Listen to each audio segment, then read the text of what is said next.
दोस्तों आज के इस वीडियो में हम बात करेंगे सरसों की सफल वैज्ञानिक खेती के बारे में। सरसों की खेती करने का एकदम सही और एकदम आसान तरीका मैं आपको बताऊंगा और साथ ही सरसों की बुआई से पहले डाले जाने वाले सबसे ज़रूरी खाद उर्वरकों के बारे में भी जानकारी दूंगा और साथ ही आपको सरसों की टॉप वैरायटियों के बारे में भी बताऊंगा कि कौन कौन सी वैरायटियों का आपको जो है वो सिलेक्शन करना चाहिए और सरसों की बुआई कब तक आपको कंप्लीट कर लेनी चाहिए, सरसों की अगेती खेती करने का सही समय कौन सा है और साथ ही सबसे जरूरी खाद उर्वरकों के बारे में आपको जानना काफी ज्यादा जरूरी है। काफी किसान भाई जो है सरसों की खेती सही समय पे भी कर लेते हैं, लेकिन कुछ खाद उर्वरकों की कमी के कारण या बुआई का सही तरीका पता नहीं होने की वजह से उत्पादन उनका काफी ज्यादा डाउन रह जाता है। लेकिन अगर आप हर बार सरसों की खेती करते हैं और मेरे बताए गए तरीके से अगर आप इस बार सरसों की खेती करेंगे तो यकीन मानिए आपकी सरसों का जो उत्पादन है वो 1.5 से 2 गुना तक आपको एक्स्ट्रा मिल सकता है, अगर बताए गए तरीके से बताए गए खाद उर्वरक डालकर अगर आप सही समय पर सरसों की बुआई कंप्लीट कर लेते हैं। तो आज का ये वीडियो आपको लास्ट तक वॉच करना है ताकि सरसों की खेती के बारे में कंप्लीट जानकारियां आपको मिल सके। वीडियो अगर पसंद आए तो वीडियो को लाइक जरूर कर देना, चैनल पे नए हैं या सब्सक्राइब नहीं किया है तो चैनल को सब्सक्राइब कर ले, साथ में नोटिफिकेशन बेल भी ऑन कर दें ताकि समय समय पे आपको खेतीबाड़ी से रिलेटेड वीडियोस मिलते रहें। नमस्कार दोस्तों, मेरा नाम है सुरेश और आप देख रहे हैं खेत किसान झुंझुनू। दोस्तों सबसे पहले हम बात करेंगे सरसों की बुआई करने का सही समय कौन सा है। इसमें भी काफी किसान भाई जो है सही समय पर सरसों की बुआई अगर नहीं करते हैं तो इससे भी आपका जो उत्पादन है वो काफी डाउन रह जाता है और अगर कई बार अगर आप सही समय पर बुआई नहीं करते तो आपकी सरसों की जो फसल है वो पाले की चपेट में भी आ जाती है। ज्यादातर जो पछेती सरसों होती है वो पाले की चपेट में ज्यादा आती है। तो सही समय पर अगर आपकी सरसों की बुआई हो जाएगी तो आपको इससे उत्पादन काफी अच्छा मिल जाएगा।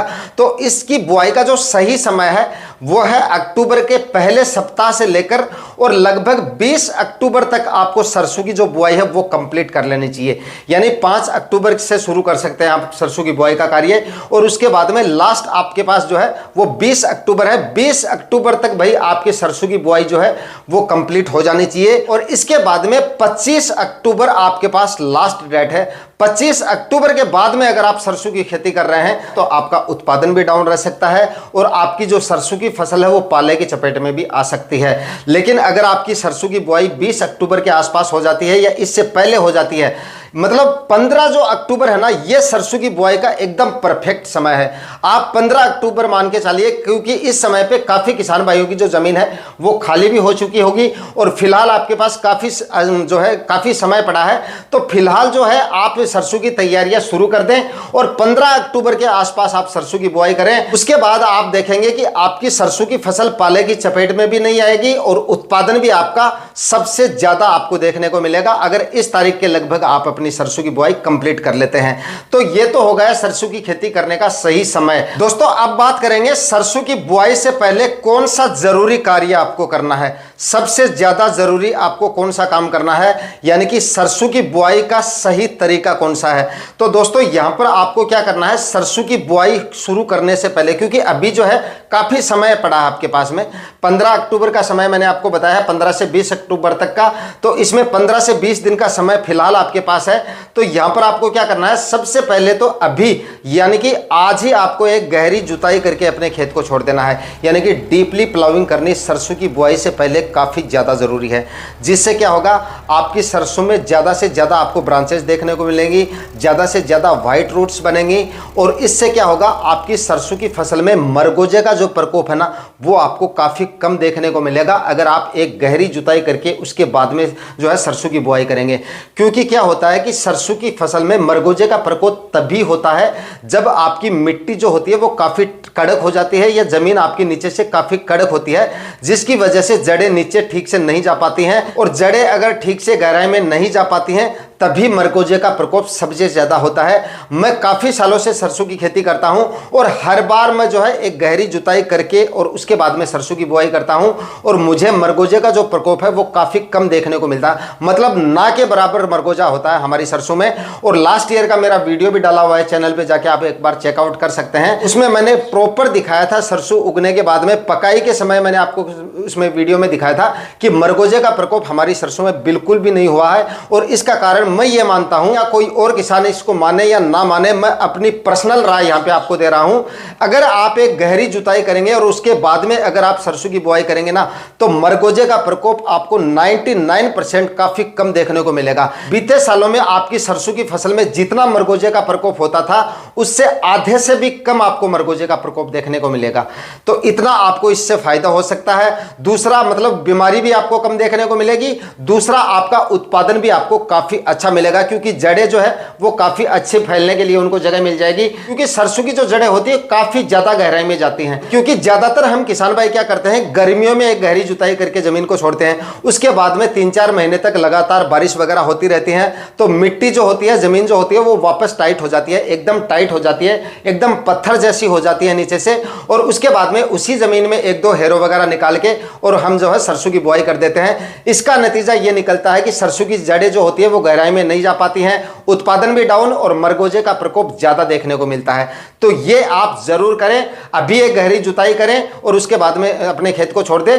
उसके बाद में क्या करना है, अगर आपके पास गोबर की खाद है तो 2 से 3 ट्राली सड़ी हुई गोबर की खाद आप अपने खेत में जरूर डालें, सरसों की फसल से जबरदस्त उत्पादन लेने के लिए। और भाई जिन किसान भाइयों के पास में गोबर की खाद नहीं है, क्योंकि ज्यादातर किसान भाई जो है सब्जियों की खेती करते हैं, जो किसान भाई सब्जियों की खेती करते हैं उनके पास में गोबर की खाद इतनी मात्रा में नहीं बचती है, क्योंकि हमारे पास ज्यादातर जो खाद होती है वो सब्जियों की फसलों में हम डाल देते हैं और खरीद कर जो है वो लाते हैं, तो सरसों की फसल में तो काफी कॉस्टली पड़ जाता है। तो अगर आपके पास गोबर की खाद है तो डालें, अदरवाइज लास्ट ईयर अगर आपने डाली है तो उससे भी काम चल जाएगा, है तो डालें, अदरवाइज कोई दिक्कत नहीं है। इसके साथ में आपको जो खाद उर्वरक यहां पे मैं आपको बता रहा हूं, ये डालने काफी ज्यादा जरूरी है, ये आप जरूर डालें। इसमें आप 50 से 60 केजी डीएपी डालें 1 एकड़ में, 50 से 60 केजी। कुछ किसान भाई बोलते हैं कि एसएसपी डाल सकते हैं डीएपी की जगह, तो भाई आप एसएसपी डाल दो, कोई दिक्कत नहीं। एसएसपी का आपको डोज दुगुना करना पड़ेगा, उसके बावजूद भी डीएपी जितना काम करती है सरसों की फसल में, उतना काम आपकी एसएसपी नहीं करेगी। साथ में चाहे तो आप डाल सकते हैं 50 से 60 केजी आप डीएपी डाल दें, उसी के साथ में 50 से 60 केजी आप साथ में एसएसपी ले सकते हैं, अच्छा काम करेगी। लेकिन सिंगल सुपर फास्फेट अगर आप अकेली डालना चाहते हैं तो आपको उतने अच्छे रिजल्ट नहीं मिलेंगे जितना डीएपी का मिलता है। डीएपी से आपको इसको तुलना करने की जरूरत नहीं है कि डीएपी की जगह अगर आप इसको काम में ले रहे हैं तो मेरा मानना है आपको उतना अच्छा रिजल्ट इसका नहीं मिलेगा। और इसी के साथ में 30 केजी आपको एमओपी पोटाश लेना है, यह भी काफी जरूरी है आपकी सरसों की फसल में। और इसके साथ में दोस्तों आपको सल्फर का इस्तेमाल जरूर करना है 5 केजी प्रति एकड़ के हिसाब से। दोस्तों सरसों की फसल में सबसे अच्छा उत्पादन लेने के लिए सल्फर का आपको डालना काफी ज्यादा जरूरी है। यह फंगस का काम भी आपकी सरसों की फसल में करेगी। इसमें व्हाइट रस्ट जो सफेद पाउडर वगैरह का जो रोग वगैरह आता है आपकी सरसों की फसल में, वो भी आपको देखने को नहीं मिलेगा। और साथ ही सरसों की फसल में तेल की मात्रा भी ये बढ़ाता है। सल्फर की वजह से आपकी सरसों की जो दाने हैं उनमें तेल की मात्रा बढ़ेगी, जिससे आपके सरसों का वजन भी बढ़ेगा और मार्केट रेट भी आपको एक्स्ट्रा मिलेगी। तेल की मात्रा बढ़ने से सिर्फ मार्केट रेट ही ज्यादा नहीं मिलती, उसका वजन भी बढ़ता है दाने का। इस वजह से आपका उत्पादन भी बढ़ेगा और मार्केट रेट भी आपको एक्स्ट्रा मिल जाएंगी। इसलिए सल्फर का इस्तेमाल जरूर करें 5 केजी प्रति एकड़ के हिसाब से।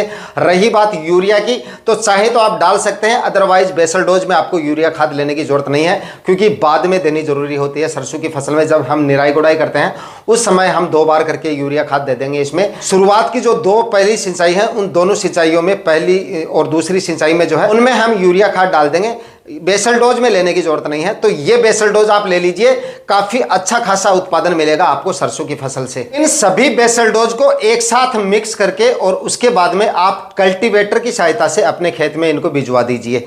यानी कि कल्टीवेटर से आपको डाल देने हैं, सब्जियों की तरह आपको छिड़काव विधि से नहीं डालने हैं, क्योंकि छिड़काव विधि से डाल देंगे गलती से तो सारे के सारे खाद उर्वरक आपके नीचे ऊपर रह जाएंगे और सरसों की जड़ें आपको मैंने बता दिया काफी गहराई में जाती हैं, तो उन पे कोई असर नहीं होगा इन खाद उर्वरकों का। तो आपको कल्टीवेटर से इनकी बुआई करवानी है, और चाहे तो आप इनकी बुआई गहराई में करवा सकते हैं। मतलब कल्टीवेटर से भी आपको, ट्रैक्टर वाले को आप बोल सकते हैं कि भाई थोड़ी गहराई में डाल दीजिएगा इनको, क्योंकि आप इनको गहराई में डालेंगे तभी जड़ों पे अच्छे से ये काम करेंगे। तो गहराई में आप इनकी बुआई करवा दीजिए। इसके बाद में कल्टीवेटर से सबसे पहले आपको इनकी बुआई करवानी है पहले आपने मतलब एक गहरी जुताई कर ली, उसके बाद में एक हेरो जरूर निकाल के आप जमीन को समतल करवा लीजिए, क्योंकि गहरी जुताई करवाने के बाद में खेत में जो है गड्ढे वड्ढे हो जाते हैं, तो आप हेरो करवा लीजिए। उसके बाद में आप इन बेसल डोज को जो है कल्टीवेटर से भिजवा लीजिए। इसके बाद में एक फिर से आप रोटावेटर या फिर हेरो से एक कल्टीवेशन और कर दीजिए। उसके बाद में आप अपने सरसों की बुआई कर दीजिए। अब बात करते हैं बीज की मात्रा और कौन सी वैरायटियों का आपको सिलेक्शन करना है। तो देखिए यहां पर मैं आपको 3 वैरायटियां बता रहा हूं, फिर भी आपको अपने एरिया के हिसाब से चुनाव करना है। हमारे एरिया में सबसे ज़्यादा जो है इस्तेमाल होती है पायनियर 45S46। मैं खुद भी इसी सरसों को लगाता हूं, लेकिन लास्ट ईयर इस वैरायटी में जो है ना पाले का प्रकोप काफ़ी ज़्यादा देखा गया था, तो आप अपने हिसाब से देख सकते हैं। बाकी सबसे अच्छा उत्पादन देने वाली वैरायटी यही है अगेती। अगर आप इसको लगा देंगे 15-20 अक्टूबर के आसपास अगर आप इसकी बुआई कर लेंगे तो पाले की चपेट में तो नहीं आएगी आपकी सरसों की फसल। बाकी आप इसकी जगह 45S47 भी आती है एक, वो भी आप ले सकते हैं। आपके एरिया में अगर वो चलती है तो आप वो ले लीजिए। एक एडवांटा की 414 नंबर वैरायटी आती है, ये भी काफ़ी अच्छी वैरायटी है। बाकी आप अपने हिसाब से देख लीजिए अपने एरिया में कौन सी वैरायटियों की डिमांड सबसे ज़्यादा है, उन वैरायटियों को आप सिलेक्शन कर सकते हैं। अब बात कर लेते हैं दोस्तों बीज की मात्रा आपको कितने लेनी है। तो अगर आप सरसों की अगेती खेती कर रहे हैं और कल्टीवेटर से बुआई करवा रहे हैं ना, तो आप 1 एकड़ में 1200 ग्राम सरसों का इस्तेमाल कर सकते हैं। सरसों का बीज लगभग 1 एकड़ में 1200 ग्राम लग जाएगा, क्योंकि कल्टीवेटर से अगर हम बीजा की बुआई करवाते हैं तो थोड़ा सरसों का बीज जो होता है हमारा वो थोड़ा वेस्ट भी चला जाता है, और अगेती खेती करते हैं तो कुछ धूप की वजह से खराब भी हो जाती है। और अगर आप 20 अक्टूबर या 20-25 अक्टूबर के बाद में बुआई करवा रहे हैं तब आप 1 kg सरसों के बीज से भी काम चला सकते हैं। इतना आपका बीज लग जाएगा, मतलब 1 एकड़ में 1 kg से लेकर 1200 ग्राम के आसपास आपका बीज की मात्रा होगी। इतने बीजों की बुआई करवाइए, इससे ज्यादा आपको नहीं लेना है। यानी कि दोस्तों 1 एकड़ में आपके सरसों की बीज की मात्रा 1 kg से लेकर और 1200 ग्राम से ज्यादा नहीं जानी चाहिए। इससे ज़्यादा आपको बुआई नहीं करवानी है। 1200 ग्राम से ज़्यादा नहीं लेना, मतलब मिनिमम 1 kg, ज़्यादा से ज़्यादा आप 1200 ग्राम ले सकते हैं। इतने बीज की मात्रा अगर आप रखेंगे तो आपकी सरसों को फैलने में भी जगह मिलेगी, यानी ब्रांचेज जो साइड ब्रांचेज हैं वो ज़्यादा निकलेंगी, और साइड ब्रांचेज ज़्यादा निकलेंगी तो आपका उत्पादन भी काफ़ी ज़्यादा मिलेगा आपको। तो इस तरीके से आप सरसों की बुआई करवाइए, और गहरी जुताई आपको मैं फिर से याद दिला रहा हूँ। उसके बाद आप देखेंगे कि सरसों की फसल काफ़ी अच्छा उत्पादन आपको देके जाएगी। अच्छा प्रॉफिट सरसों की फसल से आप ले सकते हैं अगर आप बताए गए समय के अनुसार सरसों की बुआई कर लेते हैं। तो दोस्तों उम्मीद करता हूं आज का वीडियो आपके लिए काफी इंफॉर्मेटिव रहा होगा। वीडियो अगर अच्छा लगा तो वीडियो को लाइक शेयर करके चैनल को सब्सक्राइब जरूर कर लीजिएगा। मिलते हैं किसी और वीडियो में नए टॉपिक के साथ, तब तक के लिए जय हिंद, जय किसान।